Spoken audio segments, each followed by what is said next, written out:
Olá, Goriano, tudo bom? Vamos dar continuidade então ao nosso curso de neuropercepção, dessa vez tratando acerca do processo de formação das emoções e da formação da memória. Bom, o sistema, né, as estruturas que vão estar relacionadas com a formação tanto das emoções quanto da memória é o sistema límbico. Esse sistema, ele vai ser um conjunto, certo? Então são várias estruturas diferentes que vão estar fazendo a sua função. Então, primeiramente, ressaltando os componentes desse sistema límbico. Então, antes da gente abordar, né, separadamente, percebam que essas estruturas que compõem o sistema límbico, elas não têm uma conformação exata. Então, eu tenho o giro do cíngulo aqui, eu tenho o fórnix, que vai atuar como estrutura ligante de todos esses componentes. Eu tenho o hipotálamo, eu tenho o tálamo, eu tenho a amígdala, que vai ser quem rege esse processo todo, certo? Se vocês tiverem que gravar alguém de todo o sistema límbico, grava a amígdala, tranquilo? E eu tenho componentes telecefálicos também, como por exemplo o giro frontal, certo? O lobo frontal de maneira geral, sobretudo os giros pré-frontais.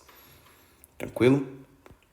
Então, ó, percebam como eu tenho dentro dessa conformação vários núcleos, certo? Aqui no hipotálamo, que vão ser eles que compõem, né? Fazem um componente hipotalâmico e talâmico do sistema límbico. Então, esses núcleos, juntamente com o corpo mamilar, que também está nessa região, vão integrar esse sistema.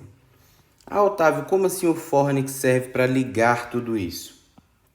O Fornix, ele vai fazer uma coisa muito importante para a gente, que é a integração do circuito que a gente chama de circuito de Papez, certo? O que é o circuito de Papez, de novo? Ele é uma estrutura, né, como se fosse um fio que liga as estruturas do sistema límbico. Então, pela própria conformação do Fornix, olha o que ele está fazendo aqui, ó. Deixa eu apagar. O Fornix é essa estrutura que passa aqui, ó, certo? E ele faz esse movimento de circundução, sim, dessa forma.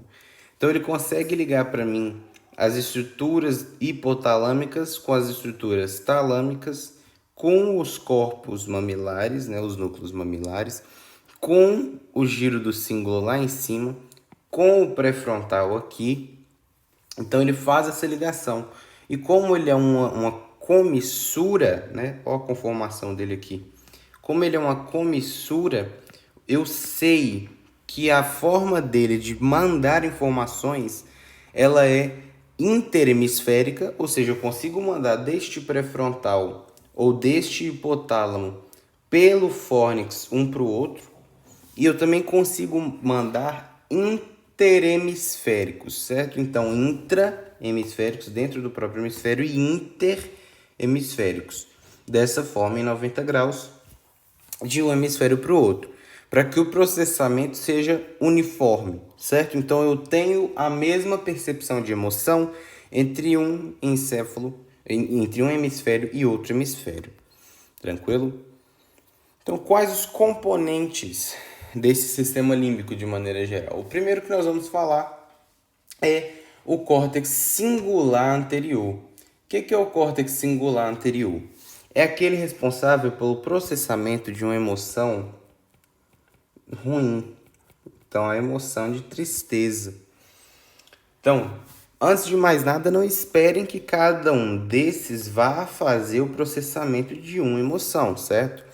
É sabido que o córtex singular anterior tem uma participação importante na formação da tristeza, para expressar essa emoção, mas isso foi concebido, né, a partir do momento que pegaram ratos e pessoas em casos de depressão severa e viram que tinha uma certa disfunção dessa região, ou seja, uma atrofia, algum problema nas espículas, ou seja, na transmissão do impulso. Então, quando ocorre disfunção, a gente consegue ligar ela com transtornos de depressão, certo?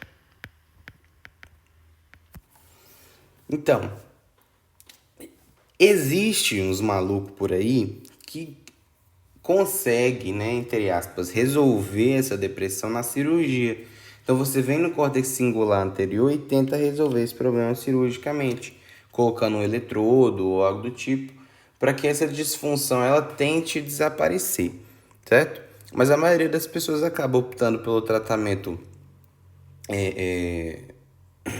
mais normal, né, por assim dizer, o conservador, que é através dos remédios, melhorando, por exemplo, a recaptação da serotonina, melhorando a transmissão dos impulsos GABA e conseguindo, né, fazer com que essa pessoa tenha melhores hábitos de vida, para que esses neurotransmissores, porque uma disfunção ela ocorre em virtude de algum problema de neurotransmissor.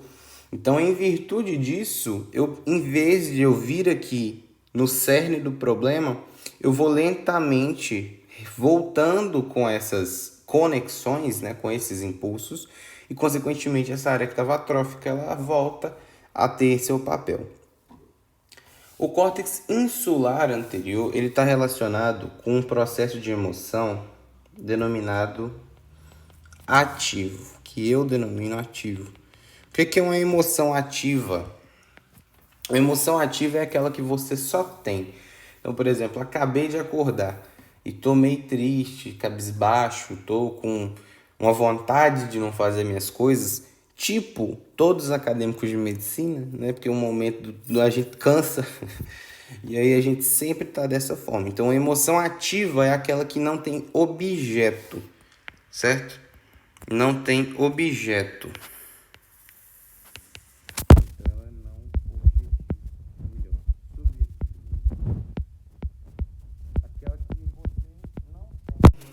Subjetiva. É aquela que você não tem um motivo para estar daquela forma você tá. Tranquilo? O córtex pré-frontal orbitofrontal é o contrário. Então ele está responsável por um processo de emoção reativa. O que é um processo de emoção reativa? É aquela que você tem um objeto, certo? Um objeto físico, né? Um acontecimento, um evento, alguma coisa que te deixa triste, feliz. Então você ganha na Mega Sena, você fica feliz. É o seu pré-frontal frontal falando. Você perde alguém que você gosta muito, daí você fica triste, pré-frontal frontal falando. Agora, do nada, você ficou triste, você nem pensou em nada que possa ter te feito mal, é o insular anterior. O hipotálamo, ele está relacionado, como eu falei com vocês várias e várias vezes, ele está relacionado com o controle do SNA, certo? Então, o que ele está fazendo aqui no sistema límbico? Ele é responsável pela fisiologia da emoção, certo? Com a manifestação da emoção. Por exemplo, em situações de luta ou fuga, geralmente o que você sente na luta ou fuga é medo. Então, para esboçar esse medo, ou seja, vem alguém para te assaltar, por exemplo, você sente medo daquela situação e ou você trava ou você corre, certo? Luta ou fuga. Então, você trava, suas emoções vão lá para o hipotálamo. Então, o processamento de emoção reativa, por exemplo, vai para o hipotálamo e você, por exemplo, corre. Então, você faz aquela midríase, então você abre o olho, você para com a motilidade do TGI para você não cagar nas calças, você para com a atividade esfincteriana de abertura, né, para você não mijar nas calças. Então, tudo isso acontece no processamento quando eu jogo para o hipotálamo. Então, ele faz a fisiologia da emoção, ou seja, ele manifesta o que você está sentindo. Quando, por exemplo, você está desanimado, triste, você faz conexões com a ínsula, da ínsula anterior para o hipotálamo. E você fala para o seu corpo ficar cansado. Então, você induz uma queda, né, de adrenalina, por exemplo, e deixa o corpo lá no basal, como se estivesse sempre com sono, Então, a manifestação de uma emoção ruim, por exemplo, uma tristeza, sobre o hipotálamo é de ficar sem vontade de fazer as coisas, de ficar esmurecido, ficar baixo, entendeu? Com baixa energia. Aposto que quando você está alegre ou acontece algo que te deixa ficar alegre, você sente vontade de seguir, né? Por exemplo, acontece direto comigo. Quando eu sinto que eu estou sem força para fazer alguma coisa, acontece, né? Acredite você no que crê, né? Mas eu imagino que Deus manda um sinal. Então, por exemplo, sempre acontece isso. Quando eu estou mal, triste, né? Esmorecido, eu vou pro PSF, por exemplo, e lá tem uma consulta que me faz voltar ao que era, sabe? Me dá energia, me dá um gás. Um paciente aí fala, nossa, nunca me consultaram dessa forma. Ou então eu vou pro bloco cirúrgico, faço uma cirurgia e algum preceptor me elogia ou fala alguma coisa. Então isso aí é uma manifestação do hipotálamo deixando meu corpo mais preparado, deixando meu corpo pronto para esboçar aquela reação, certo? Área septal. A área septal, ela tem vários núcleos e ela vai fazer conexão com tudo, certo? Ela faz conexão com a amígdala, com o hipocampo, com o hipotálamo, o giro símbolo, com a própria formação reticular que a gente viu do tronco cefálico. Então ela faz conexão com tudo e o objetivo dela é constituir o que a gente chama de sistema mesolímbico de recompensa. Então, o sistema mesolímbico de recompensa, ele mexe com o prazer e com a alegria. Então, ao passo que a gente tem uma parte do córtex responsável pela tristeza, a gente tem outra parte do córtex responsável pela alegria. Por quê? Porque o jogo, né, alegria versus tristeza, é o que rege nosso corpo, certo? É o que consegue fazer com que a gente tenha, né, essa dualidade. Estou bem, não estou. Estou feliz, estou alegre. Estou triste, deprimido, certo? Então, essa diferença, né, essa interconexão faz com que funcione. Ah, Otávio, tem várias outras emoções, verdade. Mas se você parar para pensar, emoções boas ou ruins podem ser transmitidas dessa forma, né? Como tristeza ou prazer, ou alegria. Tranquilo? Então, são as duas emoções básicas, então eu tenho dois locais básicos para eu mover isso para frente, né? Para eu levar essa emoção. A bênula. A bênula, ela tem diversas conexões também, sobretudo com a área septal. Só que, dessa vez, a bênula, ela vai servir para regular a área septal. Então, ela faz inibição das vias do sistema mesolímbico de recompensa, ou SMR. Ela faz inibição do SMR, certo? Então, ao passo que eu estava tendo o meu sistema mesolímbico de recompensa com o prazer, no momento em que eu vou esboçar a tristeza ou eu não preciso me recompensar por nada, a bênula atua inibindo a dopamina e a serotonina que atua nesse sistema mesolímbico, tranquilo? Então, se vocês lembrarem lá que a serotonina e a dopamina são hormônios da alegria, elas vão ser os neurotransmissores do SMR, certo? Por motivos de ser o sistema capaz de trazer para a gente felicidade, prazer, certo? E por último, a amígdala.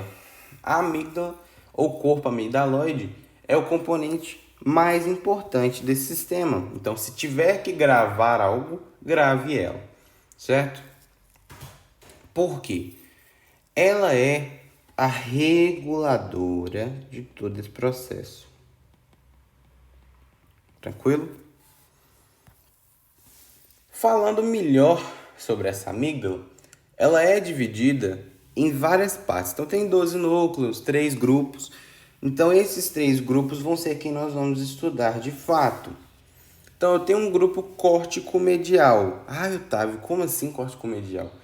Ele está no córtex, certo? Então, ele está aí em cima e no meio. Ele é córtico-medial. Ele tem relação com aferências olfatórias. Então, chega o olfato para ele, certo? E ele faz isso com o processamento emocional. Então, ele usa o olfato para trazer para a gente algum tipo de sentimento. Então, você sente o cheiro da comida que sua mãe, sua avó, sua tataravó fazia, te traz um sentimento de alegria. Você sente um cheiro de esgoto, você lembra que você caiu no esgoto quando você era pequeno e foi horrível, certo? Então, a olfação, ela é um sentimento, ela é um sentimento não, ela é uma aferência de sentimento, de emoção muito forte. E isso aqui não é muito lembrado não, tá? Só para pôr os cargos de consciência. O que o grupo córtico-medial é realmente lembrado é o fato dele estar ligado à agressividade, à tristeza e ao comportamento sexual. Então, a lesão de amígdala pode vir a gerar problemas de agressividade, tristeza e... Tristeza não, burro. Defesa e comportamento sexual exacerbado. Então, a pessoa ela vai ser uma pessoa agressiva, vai ser uma pessoa que a todo momento ela está dentro da sua zona, né, de defesa. Então, ela, qualquer coisinha que você fala com ela, qual é, irmão? Tá louco? Tá maluco? E tem um comportamento sexual exacerbado. Pessoas que têm problemas quanto a essa zona costumam ter uma síndrome que nós vamos discutir no futuro, que é Clover-Buss. Essa síndrome dá pra gente uma pessoa que ela é glutão, né? Uma pessoa glutona, aquela que come demais, que tem um comportamento agressivo que não tem aquele tamponamento psíquico que eu falei com vocês em telencéfalo. O que é o comportamento de inibição, né? De tamponamento psíquico? É o comportamento de você não fazer determinadas coisas dentro de um contexto social. Então, você não vai ter comportamento sexual em público, por exemplo, explicitamente. Então, a pessoa que tem problemas quanto ao grupo córtico-medial da amígdala, ele tem, certo? Dentro daquela síndrome que eu falei com vocês de Clover-Buss. O grupo basolateral, ele faz o recebimento de aferências sensitivas de basicamente todo o local, certo? Do corpo. E ele vai estar relacionado com o processamento de emoções do tipo medo, certo? Sobretudo quando a gente fala de reflexos. Então, qual o reflexo que eu tenho aqui? Reflexo denominado de emergência.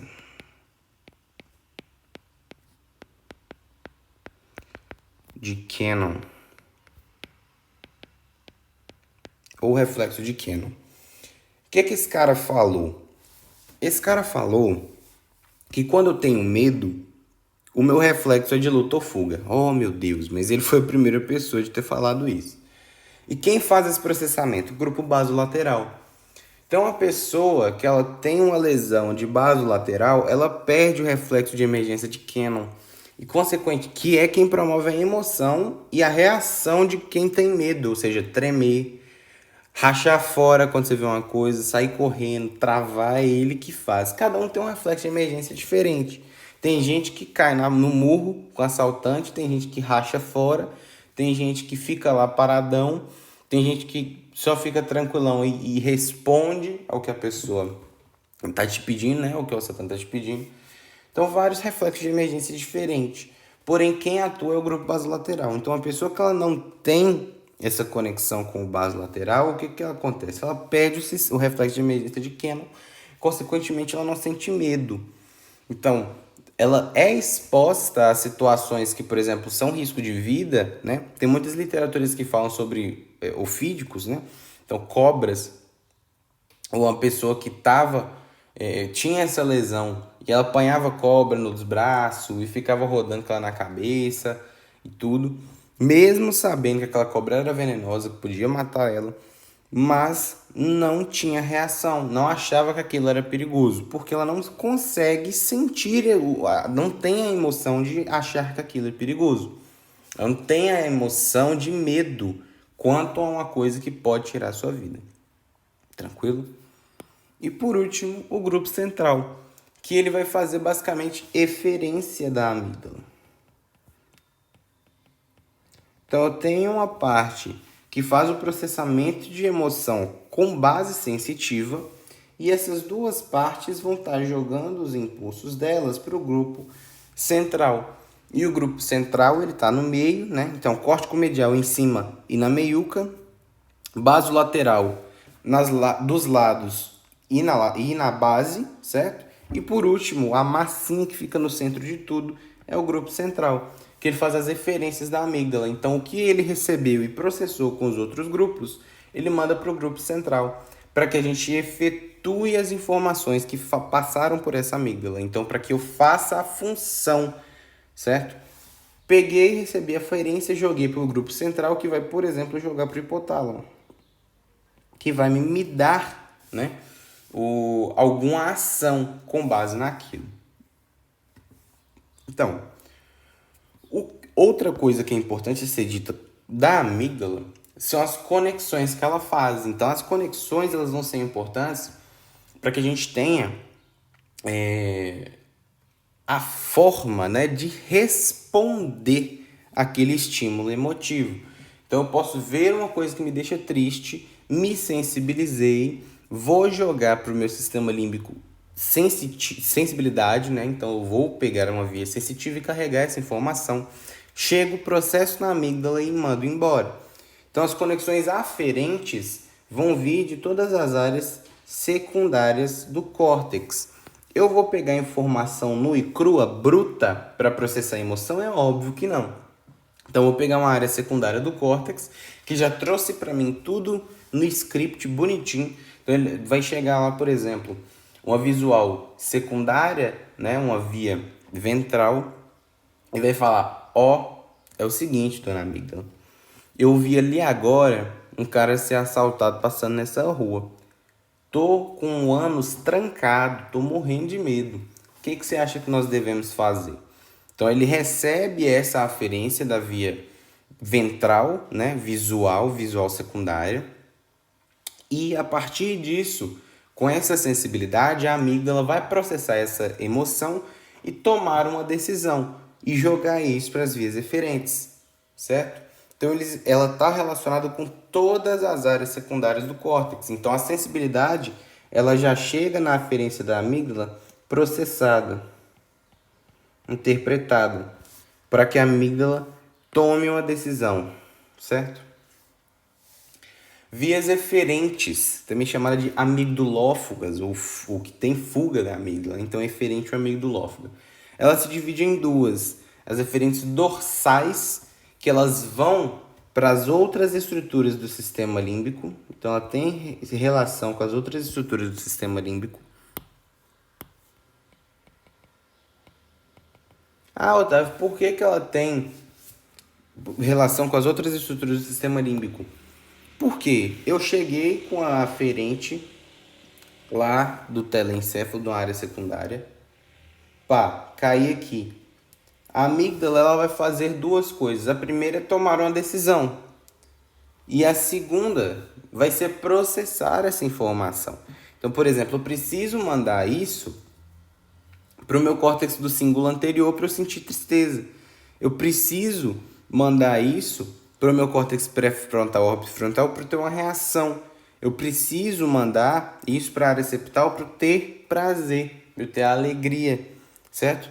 Então, essa via eferente dorsal, ou amigdulófuga dorsal, ela organiza a emoção, certo? Na realidade, isso é o primeiro passo, né? Porque a amígdala vai mandar para as outras como se fosse um conselho, né? Então a amígdala é o juiz. E os demais, né, são o júri popular, por exemplo. Ou então a amígdala é um presidente, né, um governador, e as outras áreas do sistema límbico são como seus conselheiros, seus ministros. Então ele manda para os ministros dele, a amígdala manda para os ministros para eles darem um parecer sobre aquilo. Então o córtex pré-frontal, órbito frontal vai ver o que está acontecendo, por exemplo, viu que tem alguém sendo assaltado ali na frente, e aí ele vai falar para a amígdala, ó, amígdala, eu acho que aquilo ali dá medo, viu? Então você processa nessa área aqui e toma uma decisão. Aí a parte que fala de medo, né, na amígdala, vai lá e fala, putz, verdade, órbito frontal, pré-frontal, órbito frontal. Vou tomar a decisão, vou rachar fora daqui e vou deixar a pessoa lá se lascar. Tranquilo? Então esse referente dorsal pede a ajuda dos universitários, por assim dizer, né? Então chega uma aferência aqui, ela manda em primeira mão para a referente dorsal para processar no resto do sistema límbico. E depois que isso está processado, eu mando isso para a ventral, que ao invés de ter relação com o sistema límbico nas outras partes dela, né, tem relação com o tálamo e hipotálamo. E com as regiões do córtex relacionadas com motricidade. Tipo M1, tranquilo? Córtex motor. Então o que é que ele faz? Manifestação. Então aqui na referente dorsal, eu estava falando do sistema límbico acessar o próprio sistema límbico através da amígdala para eu organizar o que eu estou sentindo. E depois disso, em segunda mão, eu vou mandar para a referente ventral para eu conseguir ter uma reação diante daquela emoção. Tranquilo? Então é basicamente isso que está acontecendo com a amígdala. Gente, vocês lembram lá do reflexo de emergência de Cannon? Ele tem relação com a ansiedade. O que é a ansiedade?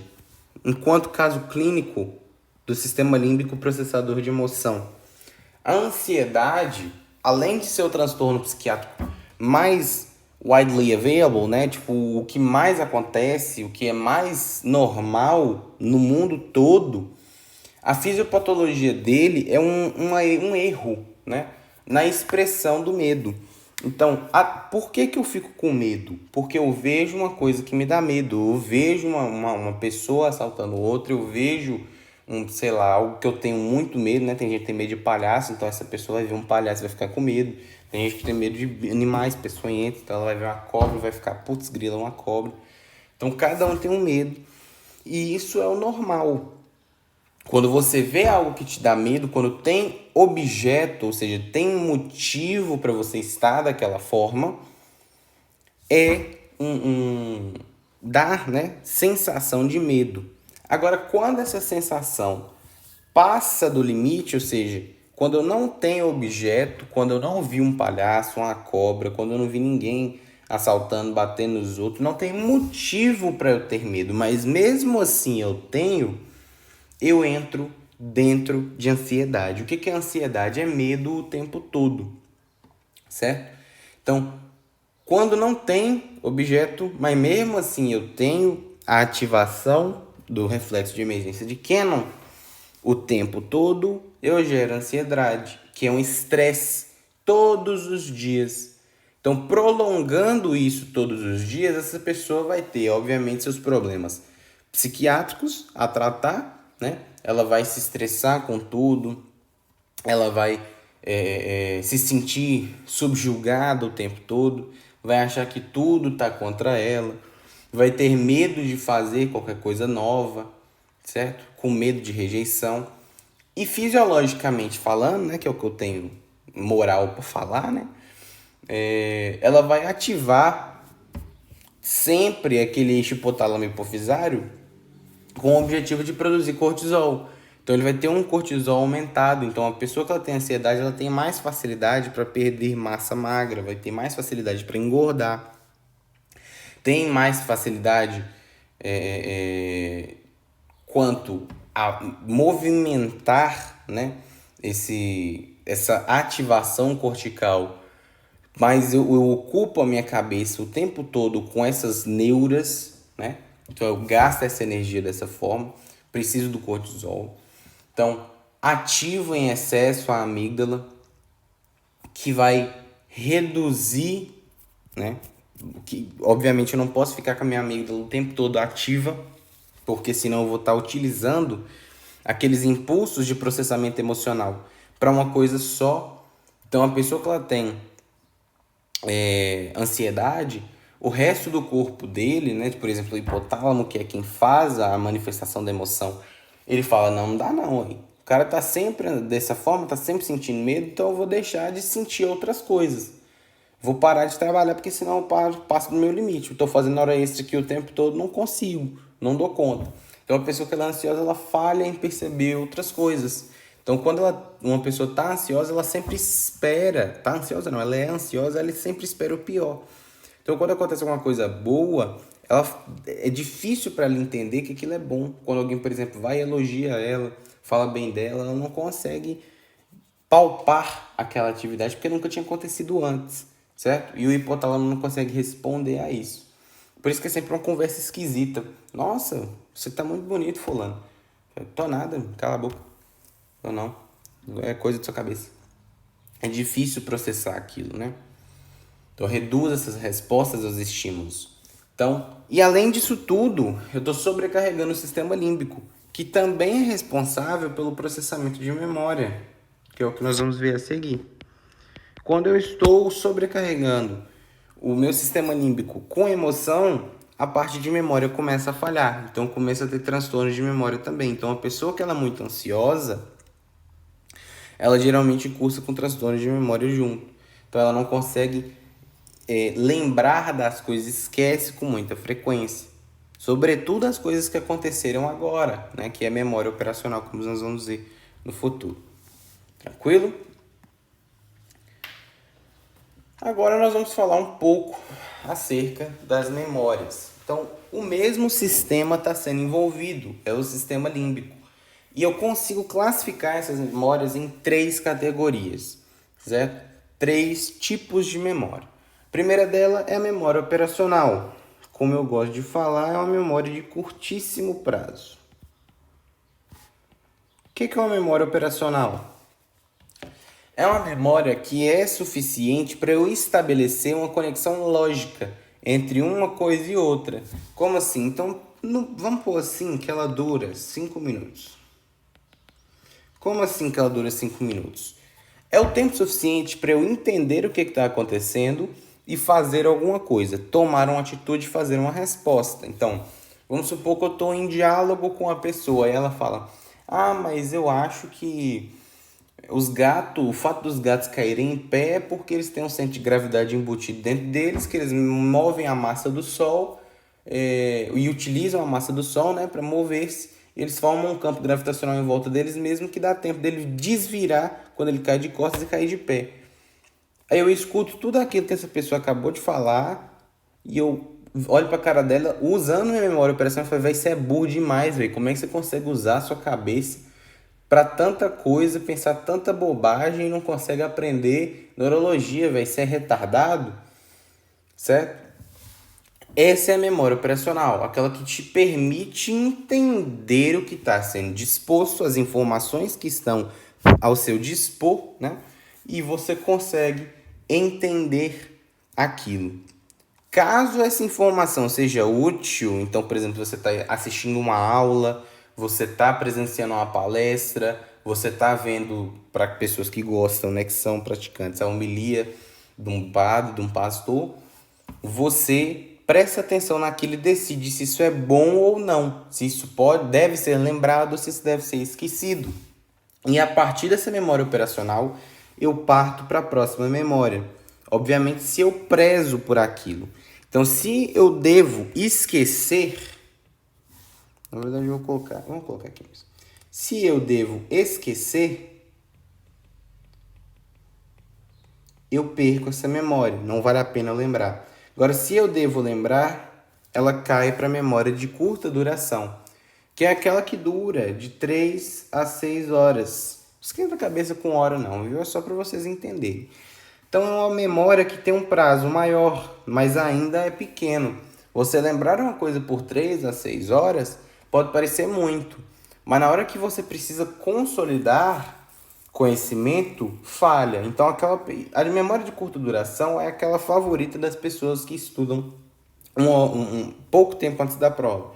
Então ela pega um resumão, lê tudo, vai chegar na prova, escreve tudo, todas as questões, e depois ela só vai deferindo as informações. É a pessoa que ela não aprende, ela grava, certo? Então ela está relacionada com as estruturas do córtex entorrinal e com outra estrutura que é o hipocampo. Se vocês tiverem que gravar alguma coisa, grava essas duas estruturas, porque elas são a porta de entrada para a consolidação do processo de formação de memória. Então eu preciso entrar no córtex entorrinal com estímulo da memória operacional e vir para o hipocampo para eu processar essa memória e conseguir torná-la de maior duração.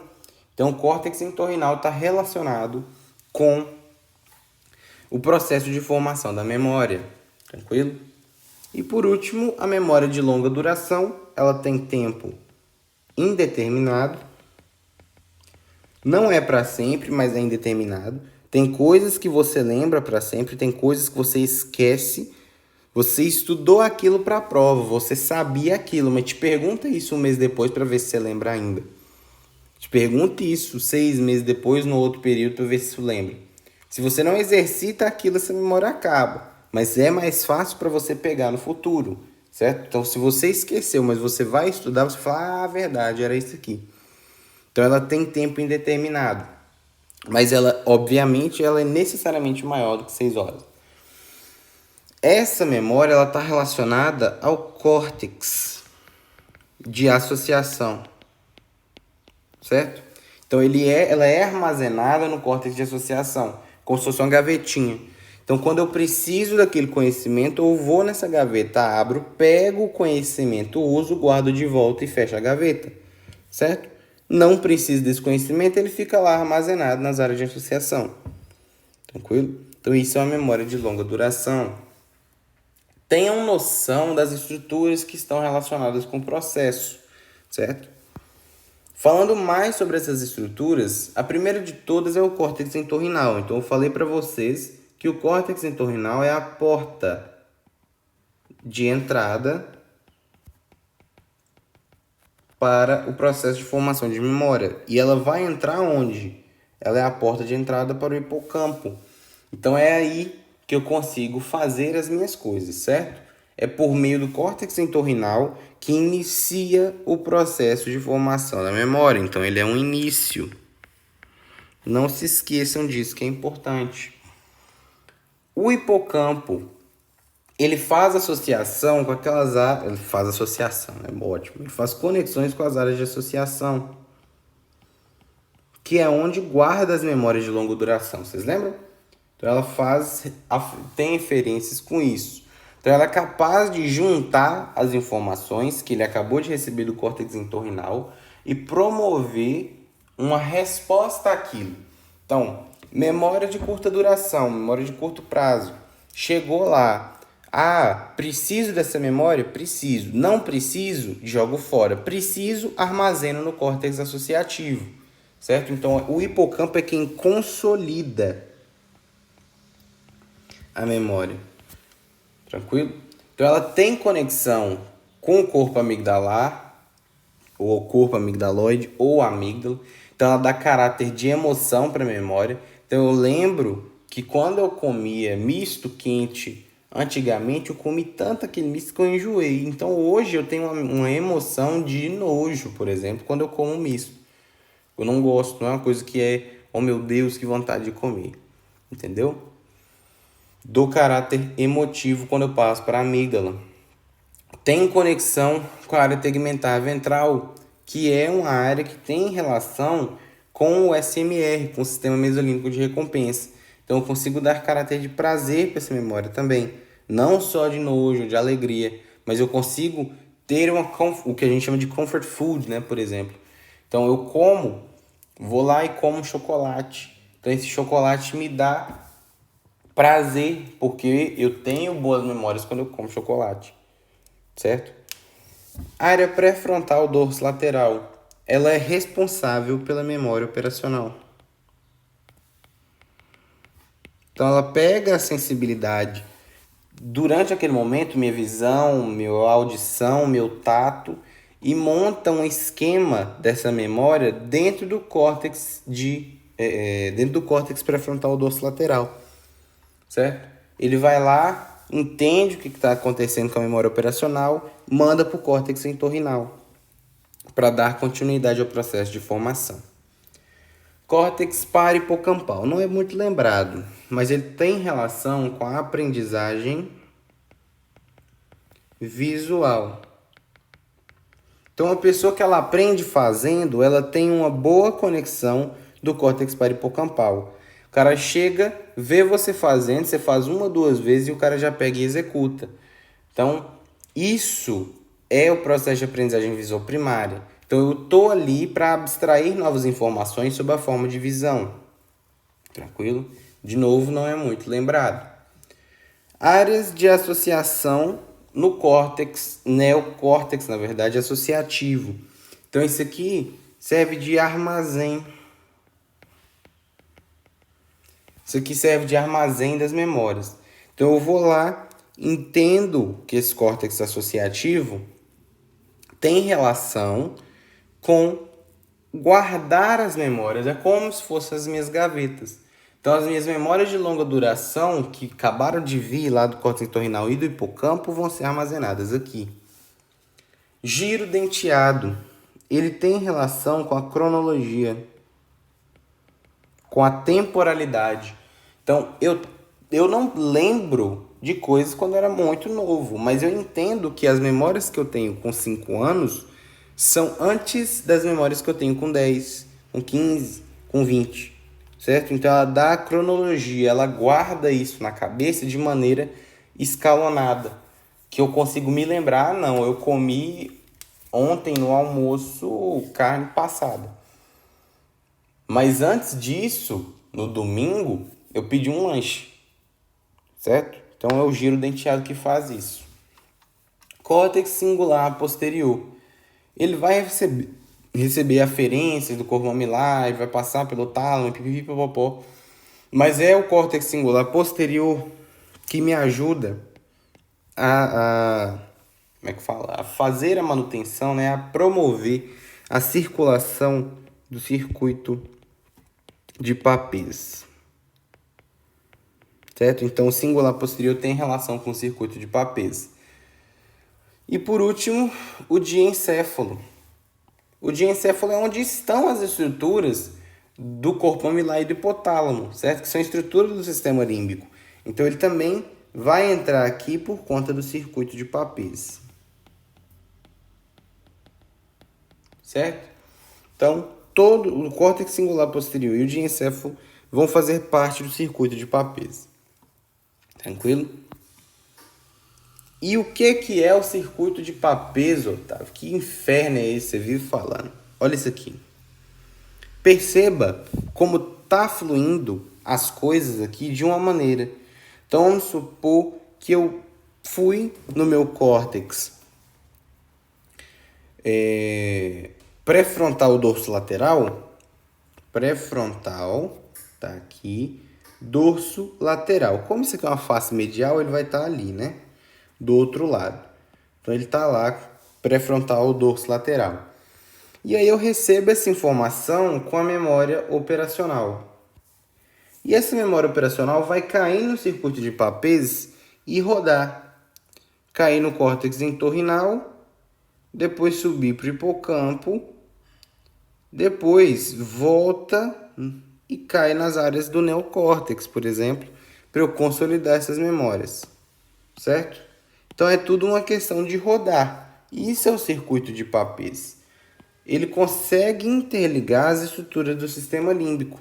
Tá vendo como as informações elas estão fluindo aqui, ó, através do fônix, estão fluindo do giro do símbolo para a parte de processamento aqui parahipocampal e entorrinal. Então isso é o circuito de Papez. Ele faz a conexão dessas coisas. E aproveitando essa imagem, pensem comigo. Se eu lesar aqui, ó, no temporal, lesei no temporal, eu vou impedir a ligação, né, por exemplo, do meu parahipocampal, do meu córtex entorrinal, e eu não consigo consolidar essas memórias aqui em cima. Então eu não tenho a possibilidade de fazer memórias de longa duração. Então eu curso com amnésia do tipo retrógrada, né? Então eu não consigo lembrar das coisas que eu fiz. Ou melhor, eu não consigo tentar, né, fazer com que essas memórias sejam construídas no meu encéfalo. Perdão, acho que eu falei retrógrada, né? É amnésia do tipo anterógrada, que é aquela que eu faço, lembro um pouco do tempo e depois esqueço. Então, se eu te perguntar o que você comeu ontem no almoço, você não lembra, porque você tem uma amnésia retrógrada em virtude da lesão do circuito de Papez aqui, que me impede de fazer memória de longa duração. Tranquilo? Se eu lesar o neocórtex, por outro lado, eu tenho amnésia do tipo retrógrada. Eu perco a capacidade de retornar àquela memória. Tranquilo? Então, o circuito de Papez é isso. Ele faz a interconexão das coisas. Se eu lesar aqui também, eu perco a conexão da amígdala, por exemplo, com as demais estruturas do sistema límbico. Lesei aqui, ó, no temporal, perdi essa conexão que a amígdala faria através da fônix com o resto do sistema límbico. E eu chego lá e impeço, né, com que eu use a minha amígdala, o que em tese equivale a uma lesão de amígdala, né? Se ela não consegue ser usada. Então, eu curso com síndrome de Claver-Buss. Eu sigo comendo demais, sendo glutão, tendo comportamento sexual arbitrário, perdendo meu tamponamento psíquico e sendo agressivo. Tranquilo? Então é esse o circuito de Papez. Se eu lesar em uma área do circuito de Papez, eu consigo isolar outra área. Tranquilo? Processo, aproveitando isso aqui para falar do processo de formação da memória. Gente, o que acontece no processo de formação? De maneira geral, a gente começa lá na memória operacional, certo? No córtex pré-frontal dorsolateral. Então, elas permanecem ali por curto tempo, né, excitando as espinhas dendríticas, ou seja, excitando os neurônios. Quando eu fico ali, eu mando essas memórias que eu acabei de fazer na memória operacional para o córtex entorrinal, para o hipocampo. Então, eu passo pelo córtex entorrinal, que é a porta de entrada, sigo para o hipocampo, e dentro do hipocampo, eu faço o aumento das minhas espinhas dendríticas. Eu aumento em número. Então, para eu fazer memória, eu preciso fazer multiplicação neuronal. Então, eu aumento as espinhas dendríticas, certo? Esse fenômeno tem o nome de plasticidade sináptica, ou seja, eu aumento o número de espinhas para cada neurônio que está recebendo uma aferência de memória, tranquilo? E a partir do momento, para conceber isso, né, como se fosse um HD, né, eu preciso de um HD maior para armazenar mais informação. Então, a memória é grande, eu preciso aumentar minhas espinhas dendríticas em maior número. Quando eu aumento isso no parahipocampo, né, no hipocampo em si, eu aumento as espinhas dendríticas. E quando eu tenho a memória consolidada, ela já virou memória de curto prazo e eu preciso lembrar dela, essas espinhas dendríticas mandam um impulso elétrico para o neocórtex, onde ele vai ser armazenado, e degeneram essas espinhas dendríticas velhas, como se elas estivessem gastas, né? Eu acabei de usar aquelas para essa memória que eu acabei de consolidar. Então elas se esvaem. Tranquilo? Então eu tenho a formação de novas espinhas dendríticas e logo após isso, a degeneração dessas espinhas. Então, esse é o processo de formação de memória. Eu chego com a memória operacional no pré-frontal, dorso lateral, caio pro córtex entorrinal, caio para o hipocampo, onde eu consolido minha memória de curto prazo através da multiplicação das espinhas dendríticas, através da plasticidade sináptica. E depois disso, eu mando para o neocórtex, onde eu faço a minha memória de longo prazo. Pessoas que têm deficiência, por exemplo, de B12, e não conseguem utilizar, né, B12 e ácido fólico, não conseguem utilizar essas vitaminas para fazer novos neurônios, têm déficit de memória também, certo? Então, pessoas que têm esse déficit cursam com problemas de memória, tranquilo? Vitaminas do complexo B tem muita relação com etilismo, viu? Não é só a B1. Então, pessoas que são etilistas, elas podem chegar lá com a síndrome de Wernicke-Korsakoff, beleza, que também dá confusão mental e amnésia, mas todas as vitaminas do complexo B também vão estar alteradas. Então, se tiver uma alteração de B9 e B12, que é o ácido fólico e a B12, né, eu posso ter problemas em fazer novas espículas e, consequentemente, eu tenho uma amnésia anterógrada. Casos clínicos da memória. A primeira delas é síndrome de Korsakoff. Vocês estão careca de saber.